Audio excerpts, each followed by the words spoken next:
जैसा आप लोग वीडियो देखे भाई लोग, ये है पवन सिंह और डिम्पल सिंह, जो कि देख सकते हैं किस तरह जो कि होली की बधाई अपने दर्शकों को दिए हैं। पवन सिंह इस बार जो कि होली का बधाई एक पोस्टर शेयर करते हुए और कुछ लिखते हुए उन्होंने जारी किया है। क्या लिख रहे हैं? प्रेम और सौहार्द की भावनाओं को विविध रंगों में अभिव्यक्त करने वाले पावन पर्व होली की समस्त देशवासियों को हार्दिक शुभकामनाएं। यह त्योहार आपके जीवन को सुख, शांति एवं सौभाग्य के रंगों से परिपूर्ण करे। तो आप सभी को मेरी भी तरफ से जो कि होली की हार्दिक शुभकामनाएं। जितने भी दर्शक हैं, जितने भी पवन सिंह के फैन हैं, जितने भी भोजपुरिया दर्शक हैं, समस्त भारतवासियों को मेरी तरफ से और पवन सिंह की तरफ से जो कि होली की हार्दिक शुभकामनाएं हैं।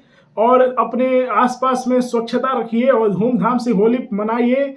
और देखिए पवन सिंह जो कि इस तरह अपने फैन को, अपने भोजपुरिया दर्शक को बधाई दिए हैं।